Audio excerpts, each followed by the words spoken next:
teman-teman semua, kami dari kelompok 2 dari mata pelajaran Akuntansi Manufaktur dengan saya sendiri F. Mailin dan beserta teman-teman saya Kanala Hikmawiansah, Vanessa Velin, dan Gita Helena.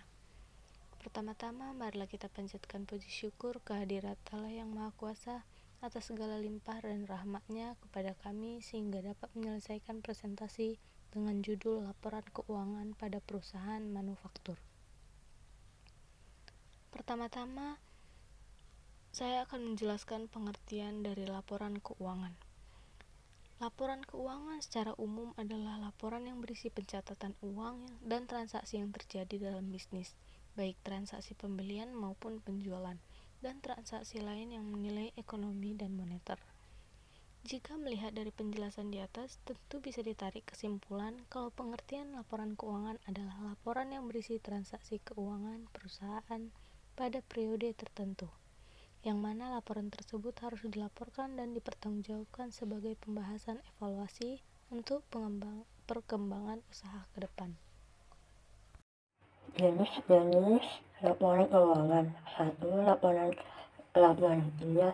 Laporan rupiah adalah laporan finansial perusahaan yang dibuat oleh bisnis untuk mengetahui pengeluaran dan pemasukan bisnis secara mendetail. Isi dari laporan ini adalah data-data pendapatan sekaligus beban yang ditanggung oleh perusahaan. Yang kedua, laporan arus kas. Jenis laporan keuangan yang kedua adalah laporan kas. Laporan arus kas atau yang biasa disebut dengan kas flow ini sendiri dapat diartikan sebagai catatan keuangan yang berisi informasi tentang pemasukan dan pengeluaran selama satu periode. 3. Laporan perubahan modal. Laporan perubahan modal atau likuiditas adalah salah satu jenis laporan keuangan yang penting, terutama untuk perusahaan publik. Tujuan pembuatannya adalah agar perusahaan dapat mengambil peningkatan maupun penurunan dari aktiva bersih atau kekayaan dalam periode tertentu dengan prinsip pengukuran tertentu terjalin. 4. Laporan neraca. Laporan keuangan yang selanjutnya adalah laporan neraca. Laporan neraca atau balance sheet biasanya terdapat beberapa informasi mengenai akun-akun aktiva serta hal-hal yang menjadi perusahaan dalam satu periode. Dalam penerapannya, laporan neraca dapat dua macam, yaitu skala atau vertikal serta bentuk sekontrol atau horizontal. Yang kelima, catatan atas laporan keuangan. Catatan atas laporan keuangan mengacu pada informasi tambahan yang menjelaskan bagaimana perusahaan dapat pada angka laporan keuangan.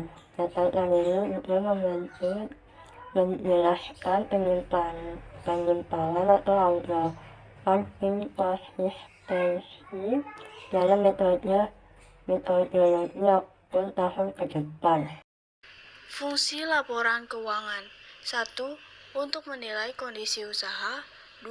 Sebagai bahan evaluasi. 3. Bentuk pertanggungjawaban perusahaan. Tujuan dan manfaat laporan keuangan. 1. Memisahkan aset bisnis dengan aset pribadi. Laporan atau pembukuan keuangan dapat membuat aset pribadi tidak bercampur dengan aset bisnis, sehingga meminimalkan risiko bisnis ke dalam kehidupan pribadi. Kedua, acuan penting dalam pengambilan keputusan. Manajemen perusahaan dapat melihat kondisi keuangan bisnis pada periode tertentu untuk memastikan apakah kondisi keuangan sehat, kritis, atau bangkrut. 3. Informasi untuk perhitungan pajak. Laporan keuangan memegang peran penting dalam penyajian informasi untuk menjadi sebagai bahan dasar perhitungan pajak. 4. Melihat jumlah keuntungan pada memiliki laporan keuangan. Manfaat laporan keuangan, pembukuan, dan perpajakan untuk meningkatkan pertumbuhan bisnis dalam suatu bisnis tertentu. Akan ada fase di mana Anda memiliki pendapatan yang banyak atau sedikit.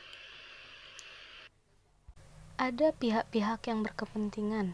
Dalam praktiknya, pihak-pihak yang berkepentingan terhadap laporan keuangan perusahaan adalah sebagai berikut. Yang pertama ada investor atau penanam modal dan penasihat mereka berkepentingan dengan runko yang melekat serta hasil pengembangan dari investasi yang mereka lakukan. Mereka membutuhkan informasi untuk menentukan apakah harus membeli, menahan, atau menjual investasi tersebut. Pemegang saham juga tertarik pada informasi yang memungkinkan mereka untuk menilai kemampuan perusahaan untuk membayar dividen. Yang kedua ada karyawan yang juga tertarik dengan informasi untuk menilai kemampuan perusahaan dalam memberikan balas jasa imbalan pasca kerja dan kesempatan kerja.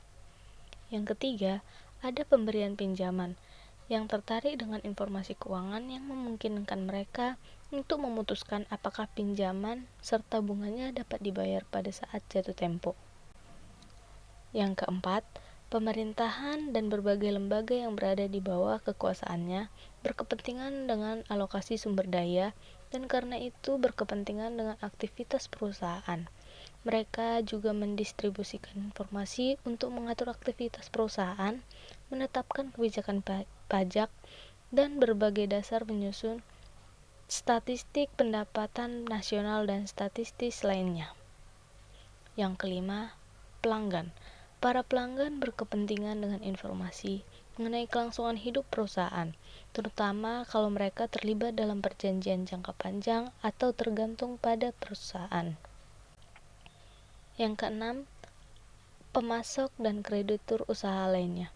Pemasok dan kreditor usaha lainnya tertarik dengan informasi yang memungkinkan mereka untuk memutuskan apakah jumlah dan kewajiban yang akan dibayar pada saat jatuh tempo. Kreditur usaha berkepentingan pada perusahaan dalam tenggang waktu yang lebih pendek dan daripada pemberi pinjaman kecuali kalau mereka sebagai pelanggan utama mereka bergantung pada kelangsungan hidup perusahaan. Selanjutnya ada tujuan analisa laporan keuangan pada perusahaan manufaktur. Yang pertama, menilai kinerja manajemen pada tahun berjalan. Yang kedua, mengetahui perubahan posisi keuangan perusahaan pada periode tertentu. Yang ketiga, mengetahui kelemahan dan kelebihan apa saja yang dimiliki perusahaan. Yang keempat, mengetahui langkah perbaikan apa saja yang perlu dilakukan ke depan yang berkaitan dengan posisi keuangan dan kinerja perusahaan. Selanjutnya ada contoh soal laporan keuangan. Pada tanggal 31 Desember 2013, perusahaan jasa laundry Mauzaini menyajikan data sebagai berikut. Kas 1.250.000, perlengkapan 475.000, peralatan 27.165.000, akumulasi penyusutan peralatan 2.410, utang usaha 1.345.000, modal 14.110.000, prive 1.550. Yang akan ditanyakan dari soal tersebut, laporan laba rugi, laporan perubahan modal, laporan arus kas, dan neraca per 31 Desember. Yang pertama, laporan laba rugi per 31 Desember. Pendapatan terdiri dari pendapatan jasa 20.550 dan beban terdiri dari dua, yaitu beban gaji 7.750 dan beban asuransi 310.000 dijumlahkan dengan hasil 8.060.000 dikurang dengan pendapatan jasa dengan total laba bersih 12.490. Laporan perubahan modal 31 Desember 2013.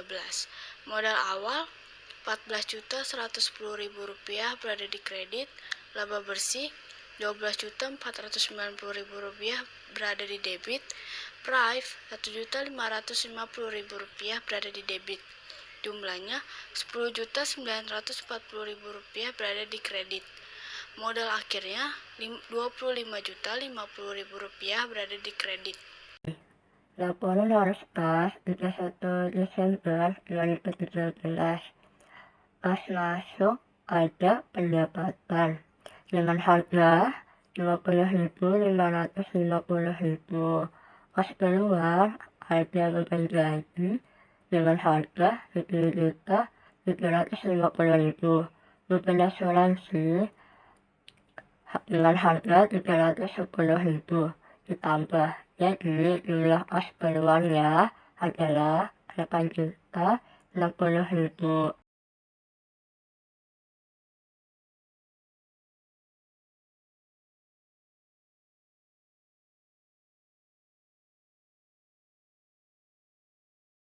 Kesimpulannya yaitu laporan keuangan merupakan laporan tertulis yang memberikan informasi kuantitatif periode tertentu tentang posisi keuangan dan perubahan-perubahannya serta hasil yang didapat selama.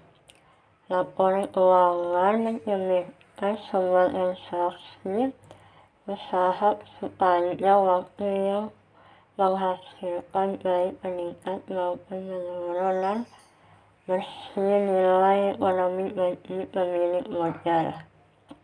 Oleh karena itu, laporan keuangan merupakan media yang paling penting untuk menilai prestasi atau kondisi ekonomis suatu perusahaan. Laporan keuangan disusun memiliki tujuan untuk menyediakan informasi keuangan mengenai suatu perusahaan kepada pihak-pihak yang berkepentingan sebagai pertimbangan dalam pembuatan keputusan ekonomi. Dari uraian di atas, saran yang dapat kelompok kami berikan adalah agar kiranya setiap perusahaan maupun organisasi pemerintah menyusun laporan keuangan dengan lebih baik agar dapat diketahui kondisi dan keadaan keuangan organisasi lebih baik lagi. Sekian dari kelompok kami. Jika ada salah kata dan salah materi, mohon dimaafkan. Terima kasih.